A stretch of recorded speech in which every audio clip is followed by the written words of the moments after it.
تبعهم بإحسان إلى يوم الدين وسلم تسليما كثيرا أما بعد إخواني الكرام rahiman yuhyikum alhamdulillah. Pada kesempatan malam yang berbahagia ini kita kembali mendapatkan kemudahan dari Allah Jalla wa Ala untuk melangsungkan kembali majlis kita, mengambil faedah-faedah petunjuk dari ayat-ayat Al-Quran, khususnya dari surat Ali Imran. Dan pada kesempatan yang berbahagia ini insyaallah kita akan masuki ayat yang ke-5 sampai ayat yang ke-7. Namun sebelumnya mohon untuk dibacakan lebih dahulu. Falyatafaddal. أعوذ بالله من الشيطان الرجيم إن الله لا يخفى عليه شيء في الأرض ولا في السماء هو الذي يصوركم في الأرحام كيف يشاء لا إله إلا هو العزيز الحكيم هو الذي أنزل عليك الكتاب منه آيات محكمات هن أم الكتاب وأخر متشابهات فأما الذين في قلوبهم زيغ فيتبعون ما تشابه منه ابتغاء الفتنة وابتغاء تأويله وما يعلم تأويله إلا الله والراسخون في العلم يقولون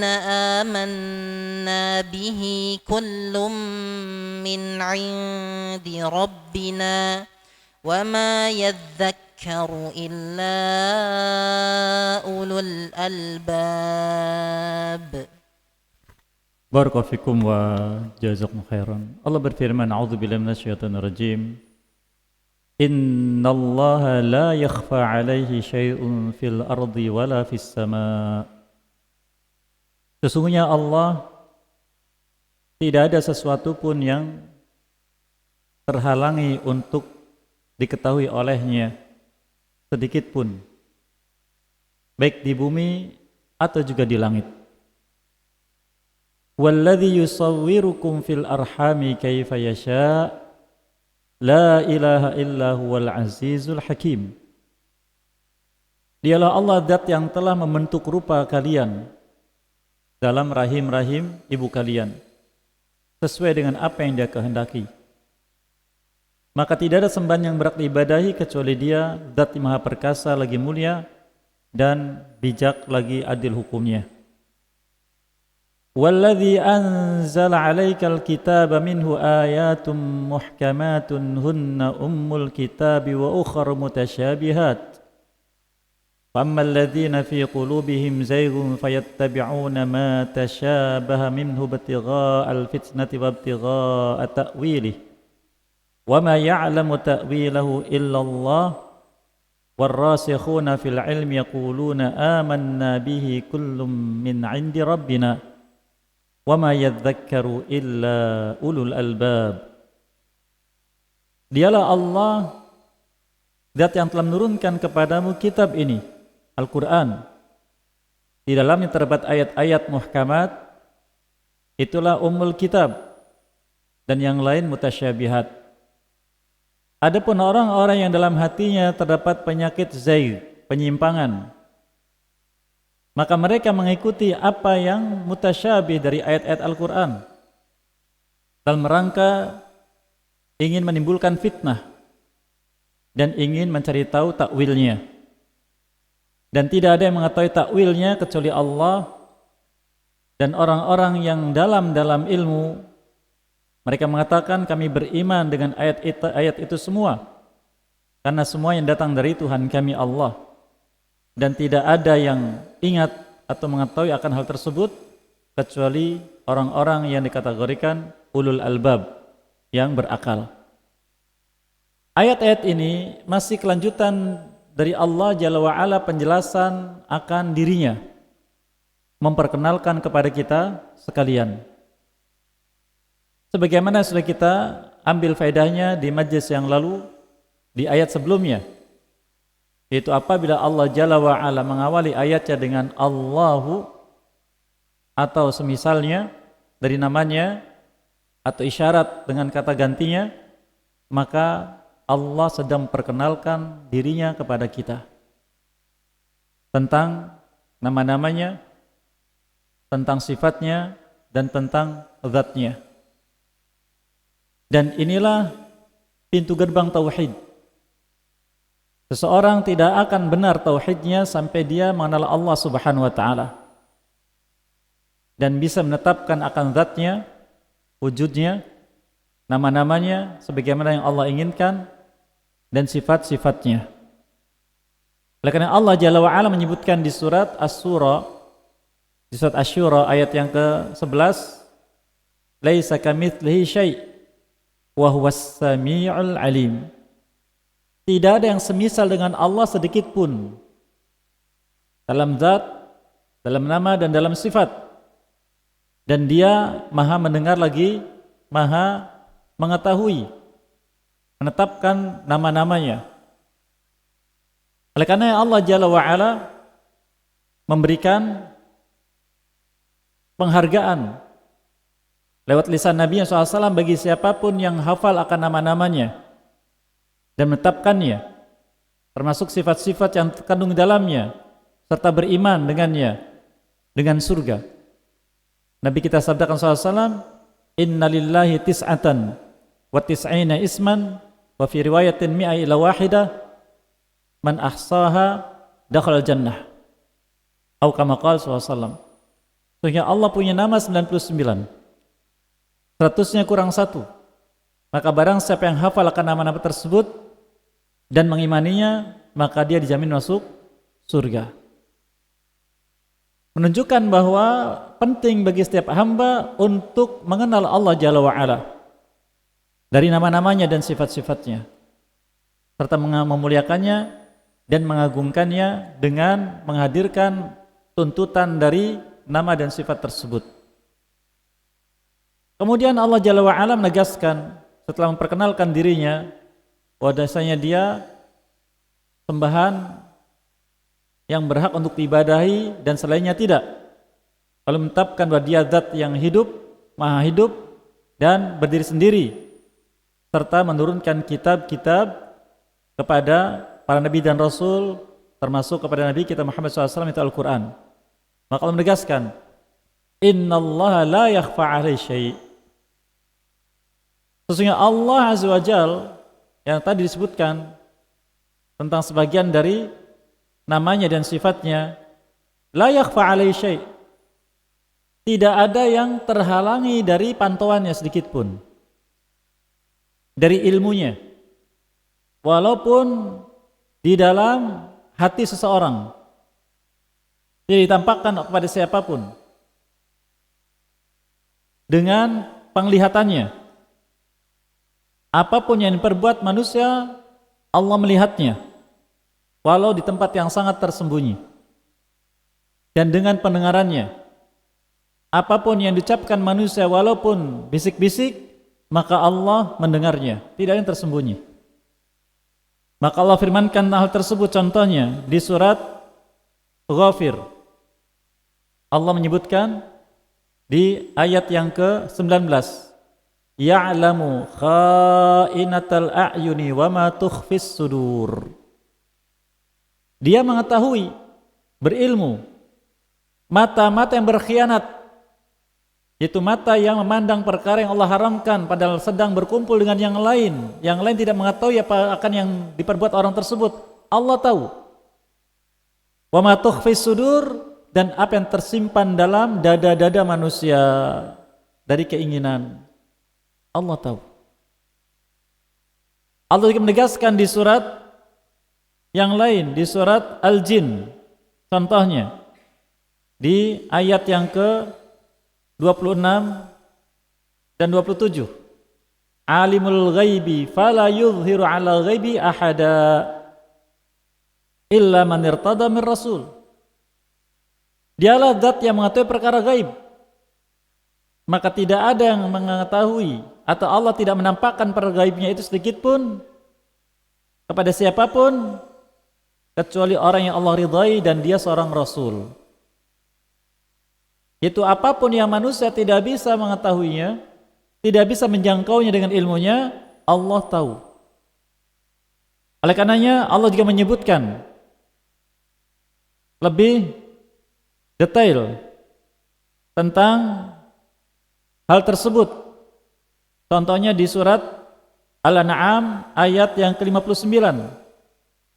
Wa indahu mafatihul ghaibi la ya'lamuha illahu wa ya'lamu ma fil barri wal bahr wa ma tasqutu min waraqatin illa ya'lamuha wa la habbatin fi dhulumatil ardi wa la ratbin wa la yabisin illa fi kitabim mubin. Di sisinya ilmu tentang kunci-kunci perkara gaib yang tidak ada yang mengetahuinya kecuali dia, dan dia pun mengetahui apa saja yang ada di daratan dan di lautan.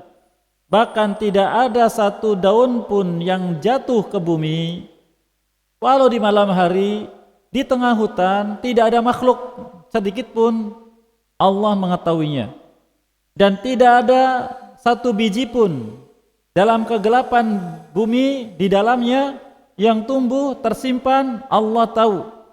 Tidak yang basah dan tidak yang kering, semuanya tercatat dalam kitab Allah yang jelas, yaitu Lauhul Mahfuz. Tidak ada yang tersembunyi. Maka ketika kita tahu tidak ada yang tersembunyi dari Allah akan ilmunya, pengetahuannya, maka kita menuntut untuk membersihkan apa yang dalam dada kita dari keinginan-keinginan yang buruk dan dari sifat-sifat yang buruk, dari riya dalam beramal, dari hasad pada orang lain, dari dendam, dari kebencian, dari permusuhan dan sebagainya, dihilangkan. Karena kalaupun terbersih sedikit saja, Allah tahu. Ada orang berbicara sesuatu tentang diri kita yang buruk, di dalam hati ada kemarahan, ingat Allah tahu ini buruk bagi saya, maka segera dihilangkan. Segera dihilangkan. Diganti dengan berlapang dada. Oleh karenanya Allah Jalla wa'ala menyuruh kita, dan ini sudah mencapai tahapan iman yang kuat. Apapun yang dilakukan manusia terhadap kita,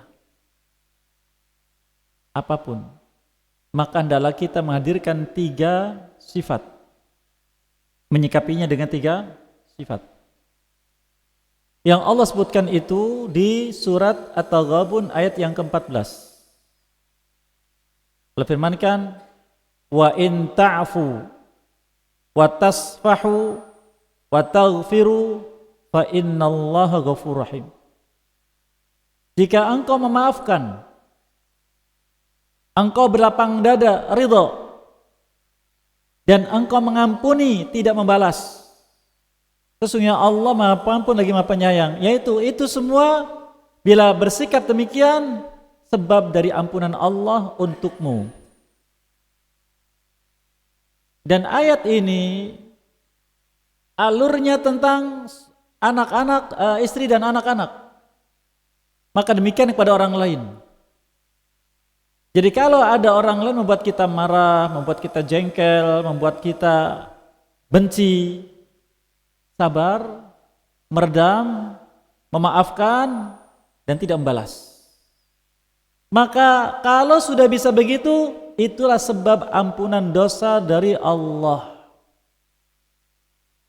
Jadi kalau kita bertengkar dengan istri kita, dengan suami kita, sudah cukup dengarkan, tahan amarah, sabar, memaafkan apa yang salah dari ucapannya dan perbuatannya, lalu ridha dan tidak membalas.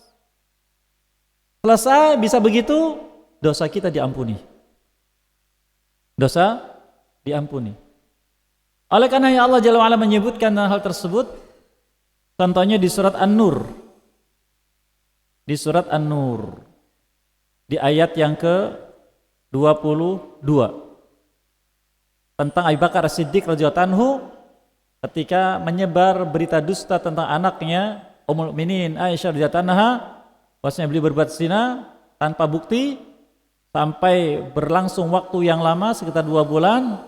Kemudian diketahuilah orang-orang yang ikut serta menyebarkan berita dan ditangkap. Dan ternyata diantaranya adalah kerabat beliau sendiri yang miskin dan disantuni olehnya. Ketika tahu, bertekad untuk menghentikan santunannya. Lalu diingatkan oleh yang lain, kenapa menghentikan perbuatan baik dengan sebab perbuatan mereka itu? Jangan. Lalu bacakan ayat ini.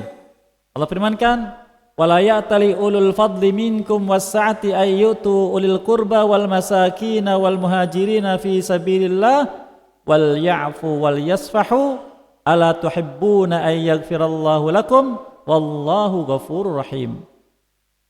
Dan janganlah orang-orang yang mendapatkan karunia dari Allah di antara kalian serta kelapangan dalam rizkinya untuk memberi kerabat-kerabatnya, orang-orang miskin dan para muhajirin di jalan Allah, maka apapun yang mereka perbuat dari kesalahan, hendaklah memaafkan mereka dan berlapang dada.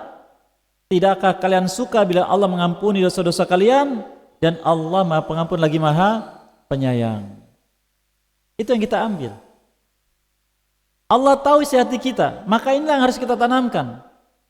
Membiasakan untuk memaafkan orang lain, berlapang dada, ridha, dan tidak membalas.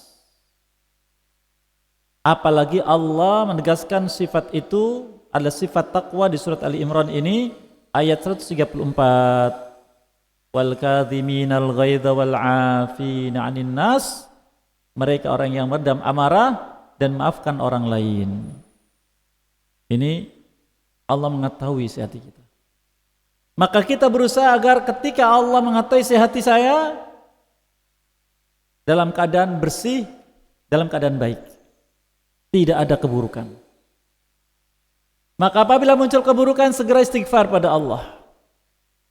Apabila ada kebencian pada orang lain, segera menghilangkannya. Bagaimana caranya? Dengan mendatangi orang tersebut dan menggaulinya dengan pergaulan yang baik. Sebagaimana hal itu Allah Ta'ala juga firmankan di surat Fussilat, pujian dari Allah Jalla wa'ala di ayat yang ke-33, 34 dan 35. Fa idzal ladzi bainaka wa bainahu adawatun ka'annahu waliyyun hamim wa ma yulaqqaha illa alladziina sabaru wa ma yulaqqaha illa dzu hadzin 'adzim. Maka apabila antaramu dengan dia ada permusuhan, hendaklah tetap menggaulinya seakan-akan dia itu teman dekat. Maka tidak ada yang bisa melakukan perbuatan seperti itu kecuali orang-orang yang sabar. Satu, latihannya dengan sabar. Dan tidak ada yang bisa melakukan seperti itu kecuali orang yang punya bagian besar dari agamanya, yaitu berilmu. Maka berilmu dan sabar. Baik. Kemudian yang kedua, Allah melihat perbuatan kita. Maka hendaklah ketika kita sadar, kita ingat Allah melihat perbuatan kita, jangan sampai kita dilihat olehnya dalam keadaan berbuat sesuatu yang Allah murka. Jangan sampai. Ketika lupa, ketika terbersit, segera istighfar, segera meninggalkan. Karena dia tuh Allah melihat. Sebagaimana yang Allah juga sebutkan tentang hal tersebut di banyak ayat, penjelasan bahwa Allah melihat. Contohnya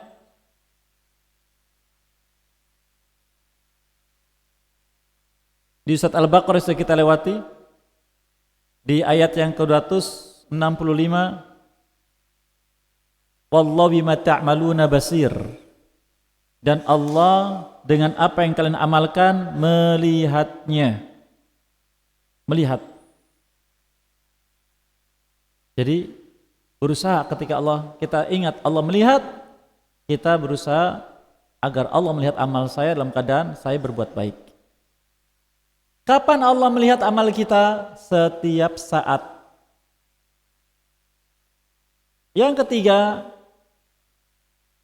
Allah mendengar ucapan kita. Maka ketika kita ingat, ketika kita bicara, Allah mendengar ucapan kita, walaupun bisik-bisik, maka saya akan berusaha agar ucapan yang saya keluarkan adalah ucapan yang Allah ridha, yaitu qaulan sadida, ucapan yang lurus, yang benar, sebagai bentuk dari takwa. Allah firmankan di surat Al-Ahzab ayat yang ke-70, ya ayyuhalladzina amanu taqullaha wa qulu qaulan sadida. Barang berimanlah kalian, bertakwa kepada Allah dengan bicara ucapan yang lurus. Dan Allah memberikan jaminan bagi yang bisa melakukannya, yuslih lakum a'malakum wa yaghfir lakum dzunubakum. Maka setelah itu niscaya amal kalian akan jadikan saleh, juga dosa kalian diampuni yang telah lalu. Oleh karenanya Allah juga menegaskan di surat Qaf tentang masalah ini agar senantiasa ingat bahwa kita jangan sampai bicara sesuatu yang buruk karena Allah mendengarnya. Allah firmankan di surat Qaf di ayat yang ke-18, ma yalfidhu min qaulin illa ladaihi raqibun atid.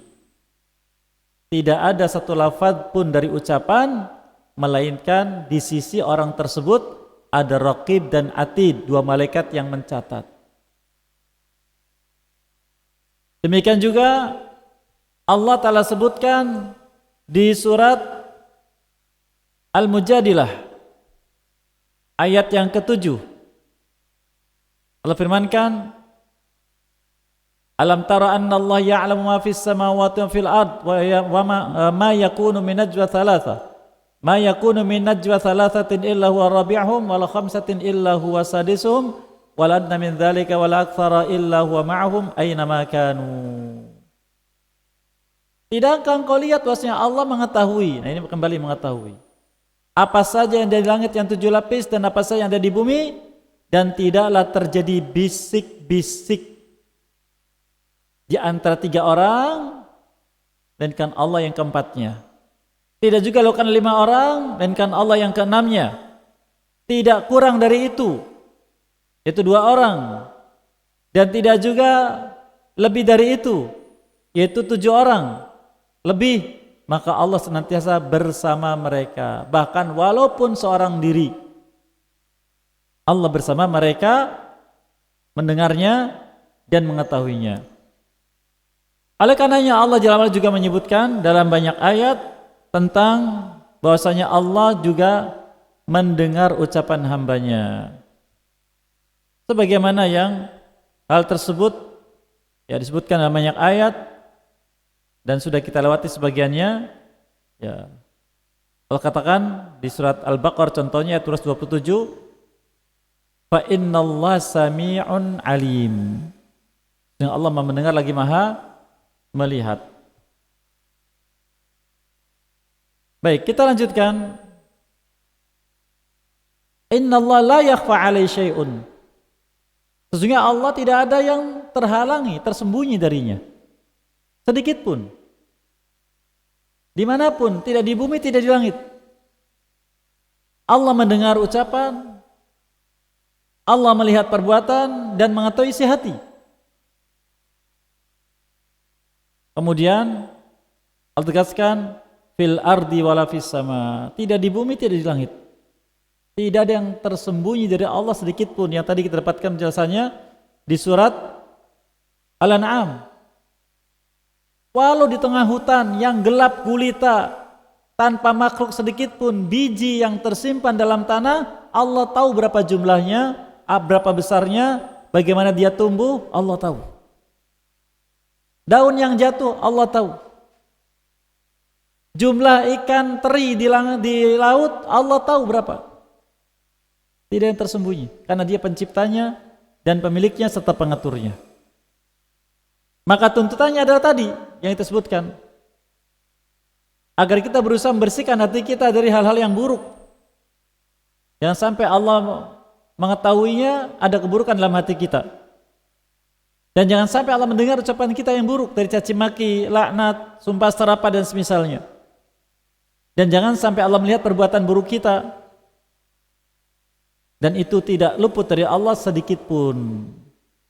Sehingga selalu waspada. Oleh karenanya Allah juga sebutkan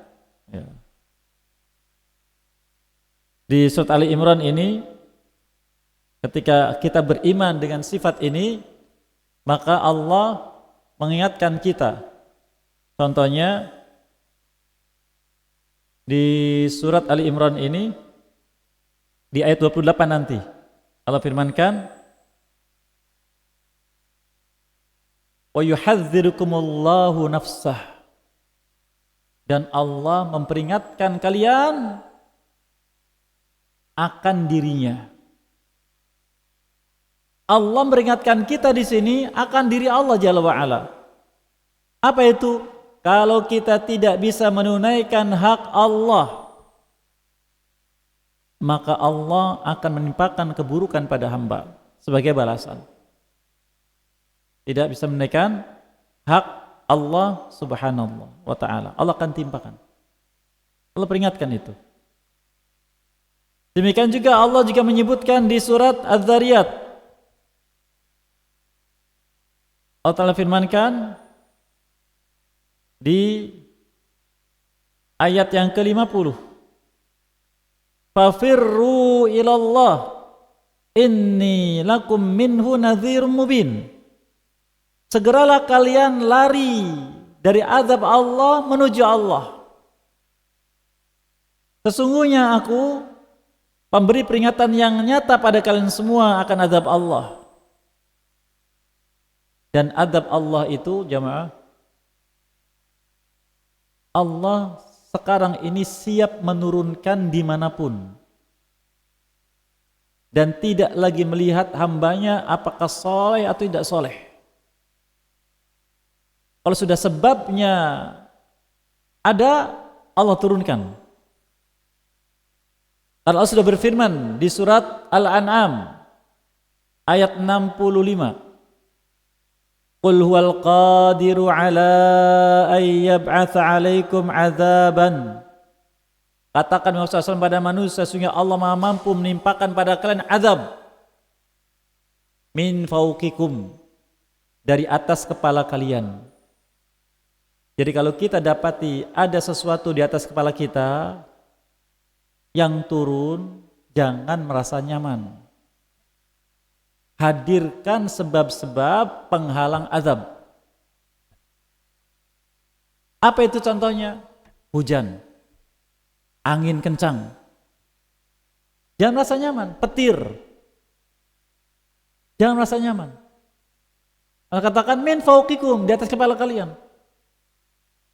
Aw min tahti arjulikum, atau dari bawah kaki kalian. Gempa bumi, tanah retak, tanah amblas, banjir yang sekarang kita dapati menimpa sebagian saudara kita, untuk menjadi pelajaran untuk kita sekalian. Bahkan juga Allah mengingatkan jangan merasa aman dari azab tersebut. Allah firmankan di surat Al-A'raf ayat 97 dan 98. Afa aminal qura ayyatiyahum ba'suna bayatan wa hum naimun. Apakah suatu penduduk negeri merasa aman akan datang azab kami kepada mereka di malam hari saat mereka tidur? Awa aminal qura ayyatihum ba'suna duha wa hum yal'abun. Ataukah merasa aman suatu penduduk negeri dari azab kami datangnya pada mereka waktu duha, ketika mereka sedang lalai bermain-main? Peringatan dan ancaman dari Allah SWT. Jangan merasa aman, kata Allah, dari turunnya azab. Maka Allah Maha mampu. Lalu apa sebab turunnya azab? Sebabnya yang pertama, ketika nasihat sudah tidak dihiraukan, tidak dipedulikan, dianggap remeh dan usil, lalu ditinggalkan. Begitu tidak sekarang? Demikian. Bahkan dikatakan kalau mau khutbah, mau ceramah tempatnya di masjid, bukan di sini. Jangan sok jadi ustadz, jangan sok suci dan sebagainya. Padahal agama kita tegak di atas nasihat, wa tawasau bil haqqi wa tawasau bis sabr. Oleh karena Allah sebutkan hal tersebut di surat Al-A'raf, pelajaran dan peringatan untuk kita sekalian, walaupun hal itu pernah terjadi pada Bani Israel. Allah firmankan di ayat yang ke-164, wa idh qalat ummatum minhum lima ta'iduna qauman Allahu muhlikum aw mu'adzibuhum 'adzaban syadida qalu ma'dziratan ila rabbikum wa la'allahum yattaqun. Maka sekelompok orang yang saleh, rajin ibadah, menegur orang-orang yang saleh yang suka beri nasihat. Kenapa kalian repot menasihati orang-orang yang suka berbuat maksiat yang Allah pasti membinasakan mereka dan mengadab mereka dengan adab yang keras? Tidak usah repot. Apa jawabnya? Mereka mengatakan, yang suka memberikan nasihat, justru yang kami lakukan ini ma'dziratan ila rabbikum, sebagai ungkapan kepada Tuhan kalian Allah, maaf, dan agar dia tidak marah. Itu ma'dzirah namanya. Ya Allah, maafkan kami, jangan kau adab kami. Itu ma'dzirah. Wala'allahum yattaqun, dan agar mereka bertakwa, sadar, ingat dan kembali pada Allah. Ini sebab yang pertama. Sebab yang kedua, ketika manusia sudah meninggalkan syukur kepada Allah, meninggalkan syukur, dan sangat sedikit orang yang bersyukur. Allah firmankan itu di surat An-Nisa di ayat yang ke-147. Allah firmankan, ma yaf'alullahu bi'adzabikum, Allah tidak akan melakukan apapun kepada kalian sebagai azab umum, apapun, sehingga apapun bisa menjadi azab. Kapan? In syakartum wa amantum, jika kalian masih bersyukur dan beriman. Yang ketiga, sudah ditinggalkannya taubat, ditinggalkannya istighfar. Allah sebutkan itu. Contohnya di surat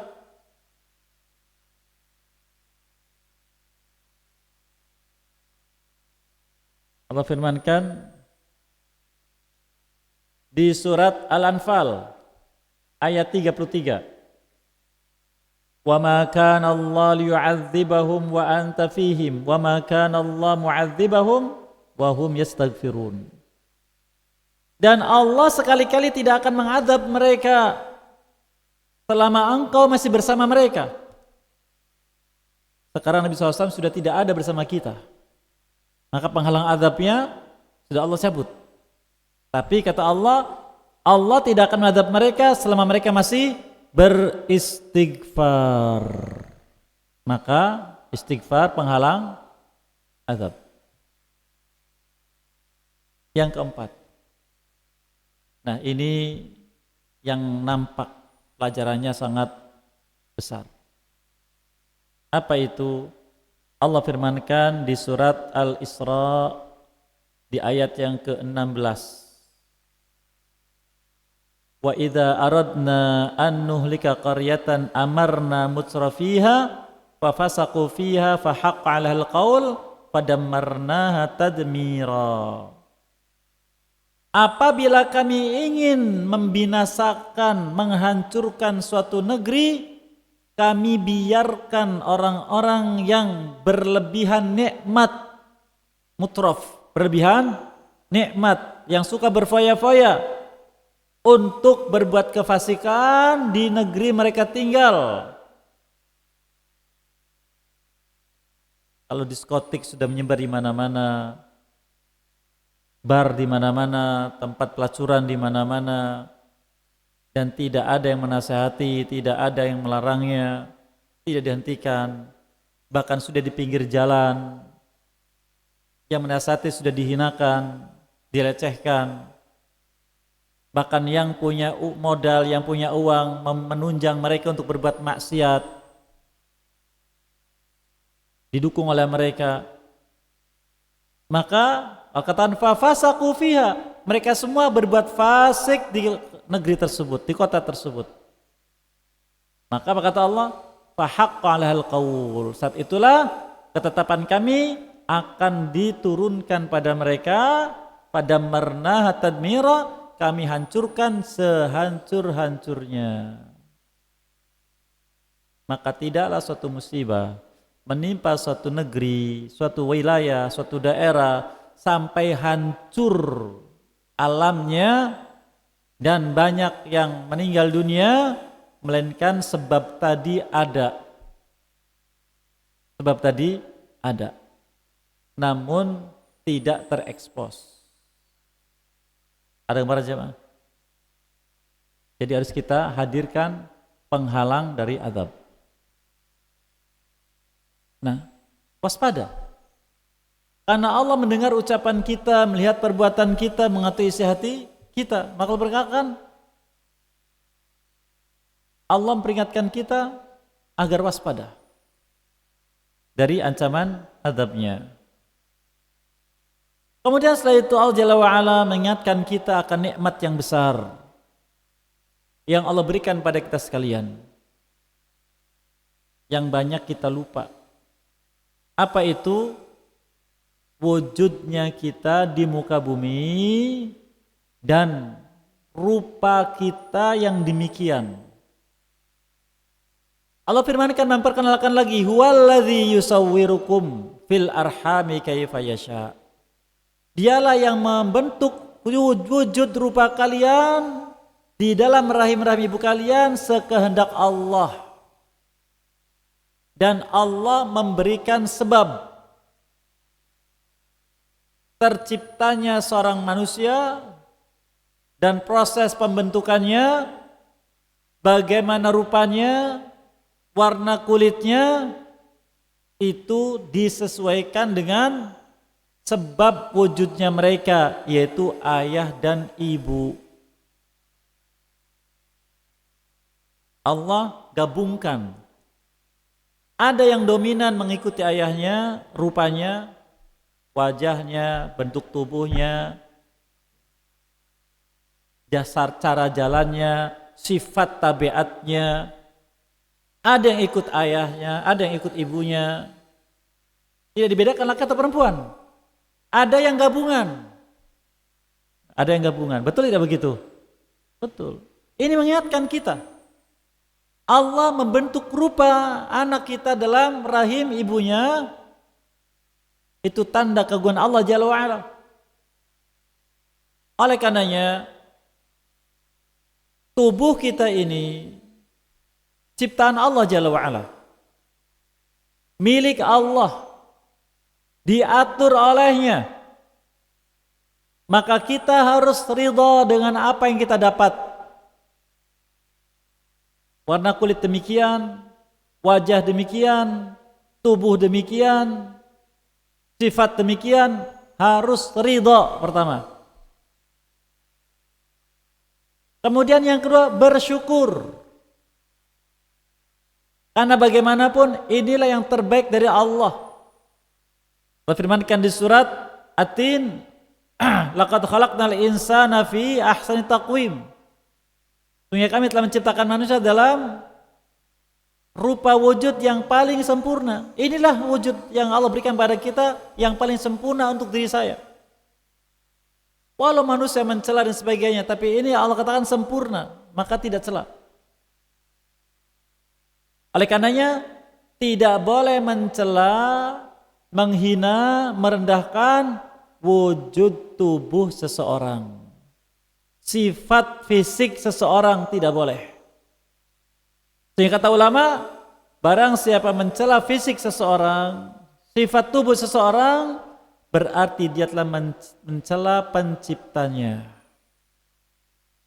Harus ridho dan bersyukur, serta bersabar mendapatkannya, dan tidak boleh merubahnya.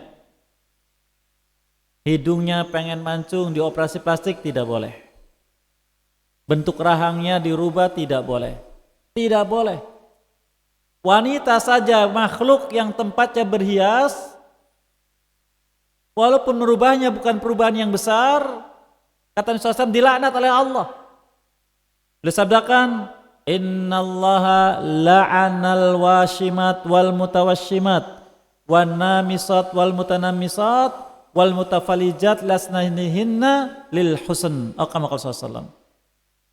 Sesungguhnya Allah melaknat wanita-wanita yang mentato dan minta ditato,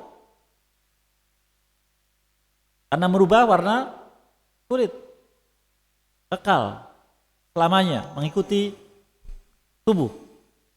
Dan yang mengerik alis serta minta dikerik, dirapihkan, dicukur, dicabuti. Dan yang mengikir giginya agar tampilannya bagus. Semuanya kalau untuk kecantikan, maka dilaknat. Tapi kalau untuk fungsi, maka sebelum mengatakan boleh. Contohnya maaf, seorang bayi lahir, bibirnya sobek atasnya, apa namanya? Sumbing. Ngomong tidak jelas, makan juga susah, maka diperbolehkan untuk dirapihkan kembali. Orang yang tumbuh giginya satu ke depan, satu ke belakang, ngomong susah, makan susah, gusinya sentas luka, maka dirapihkan, boleh, untuk fungsi, bukan penampilan. Nah, ini tentang sikap yang harus kita hadirkan terhadap tubuh kita khususnya dan semisalnya. Insya Allah akan kita ambil lebih lanjut pembahasannya atau faedahnya terkait dengan masalah ciptaan Allah ini Azza wa Jalla dan rupa kita, sebagaimana disebutkan beberapa ayat dan juga hadis Nabi SAW yang harus kita fahami dan kita hadirkan agar tidak terperosok dalam murka Allah Jalla wa Ala. Demikian apa yang baik semua diberkahi dan mudahkan mengamalkannya, dan baik lurus semua dimaafkan dan diampuni dosa kesalahan. Barangkali ada yang ingin sampaikan, dipersilakan setelah adzan Isya. Tafadhal.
jazakumullah khairan. Dipersilahkan barangkali ada yang menyampaikan sesuatu.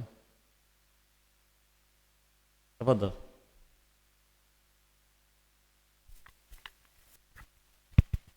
Assalamualaikum warahmatullahi wabarakatuh. Waalaikumsalam.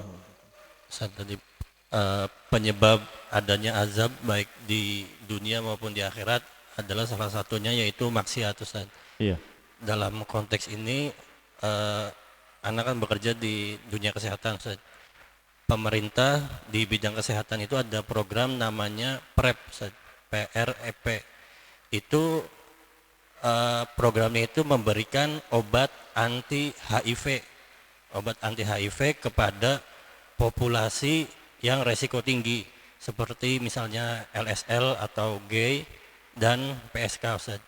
Di satu sisi tujuannya bagus untuk mencegah penularan HIV, tapi di sisi lain seakan-akan menjadi pelindung bagi mereka sehingga lebih seperti mendukung adanya kegiatan tersebut, Ustaz. Itu bagaimana hukumnya, Ustaz? Jazakallahu khairan. Baik, barakallahu fikum wa jazakumullah khairan. Bismillah, alhamdulillah, wassalatu wassalamu ala rasulillah ba'd. Seorang muslim mendapatkan tuntutan untuk menunaikan hak kepada orang-orang yang berhak menerimanya, termasuk penguasa. Penguasa memiliki hak yang harus kita perhatikan dan kita tunaikan. Ada 4 hak penguasa. Yang pertama, didengar perintahnya. Apapun perintahnya, kewajiban kita hanya mendengar, bukan komentar. Suka tidak suka, dengar, diam. Walaupun zalim. Kecuali kalau memberikan nasihat. Tapi ada metodenya. Yang kedua, taat. Apa yang dia tetapkan, apa yang perintahkan dari kebaikan, ditaati. Kalau tentang maksiat dan keburukan, maka asalnya tidak ada ketaatan dalam kemaksiatan. Kecuali bila hal itu dalam keadaan darurat.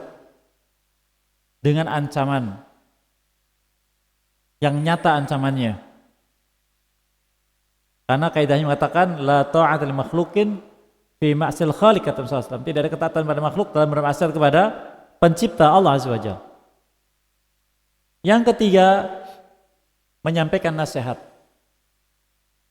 Kalau ada kemampuan, ada kemungkinan datang kepadanya, bertemu, 4 mata bicara apa yang ingin disampaikan dari kekeliruan, dari maslahat, dari madarat yang harus dihindari, disampaikan. Bila tidak mungkin, maka diam.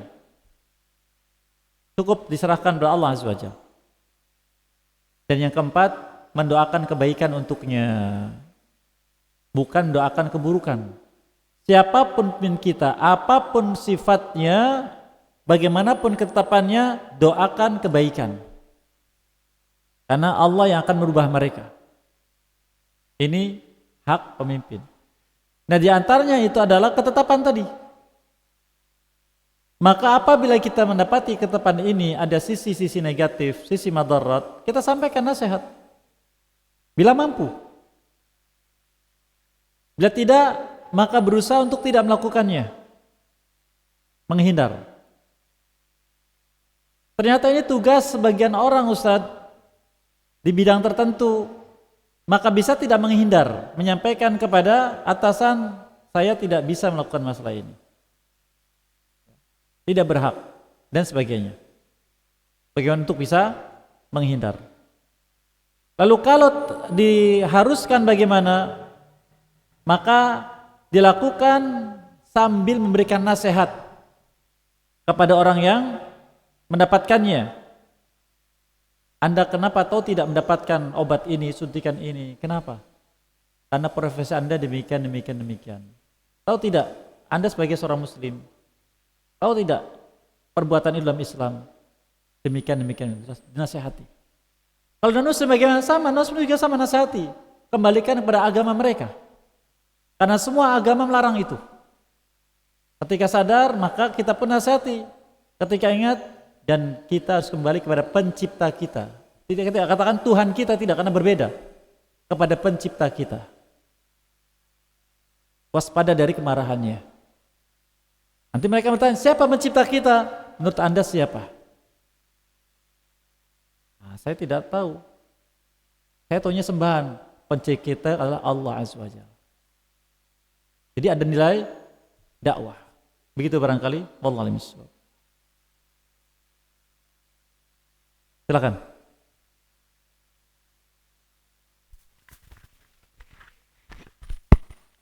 Bismillah, Ustaz Afwan yang bertanya di luar Iya. tema.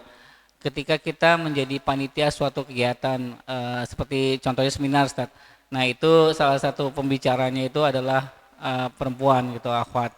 Nah, kita sebagai panitia kan kadang suka mempromosikan kegiatan tersebut ya, menyebarluaskan informasi tersebut melalui flyer dan segala macamnya. Dan di situ ada terpampang fotonya pemateri tersebut. Itu bagaimana Ustaz hukumnya, Ustaz? Tayyib, barakallahu fikum wa jazakumullah. Wanita, ulama sudah pendapat tentang fisiknya, antara aurat seluruhnya dan bagian tertentu. Namun kebanyakan ulama mengatakan wanita adalah aurat. Wanita adalah aurat. Yang mengatakan bagian tertentu, mereka pun beda pendapat, apakah dalam sholat atau luar sholat. Jadi intinya wanita adalah aurat. Yang pertama. Yang kedua, wanita adalah fitnah, penyebab keburukan apabila ditampilkan. Keburukan apa itu? Keburukan membangkitkan syahwat lawan jenis. Mau tidak mau akan diperhatikan. Sehingga apabila kita mengetahui masalah ini, maka kita menyampaikan nasihat kepada yang bersangkutan. Karena umumnya yang bersangkutan, pembicara itu tidak minta ditampilkan wajahnya, ya tidak? Tidak minta. Itu kembali kepada kita. Maka kita jangan kemudian mengikuti kebiasaan kaum. Allah firmankan di surat Al-An'am, wa in tuti' aktsara man fil ardi yudillukan sabilillah. Jika engkau mentaati kebanyakan manusia di muka bumi, mereka menyesatkanmu dari jalan Allah. Maka kita cukup menampilkan namanya dan apa yang menarik darinya. Bukan fisiknya, bukan wajahnya, bukan. Tampilkan apakah itu pendidikannya atau keahliannya atau apapun yang membuat orang penasaran, saya ingin dapatkan ilmu dari sisi ini. Yang pertama. Yang kedua, agar membatasi interaksi antara pembicara dengan yang mendapatkan ilmu. Karena bukan tidak boleh laki-laki belajar ilmu dari perempuan. Karena hadis-hadis Nabi SAW banyak disampaikan oleh istri-istri beliau. Maka para sahabat mengambil ilmu dari istri-istri beliau. Mengambil dari para sahabat wanita. Dari Ummu Sulaim, dari Mu'adzah dan yang lainnya, banyak sekali. Para sahabat dan tabi'in yang wanita menyampaikan ilmu, tapi dengan batas. Demikian. Wallahu a'lam bishawab. Baik, demikian barangkali. Jazakumullahu barakallahu fikum. Wa Muhammadin wa ala alihi wa sahbihi ajma'in. Wa khuda'wana alhamdulillah alamin. Subhanallahi wa bihamdik asyhadu an la ilaha illa anta astaghfiruka wa atubu ilaik. Assalamualaikum warahmatullahi wabarakatuh.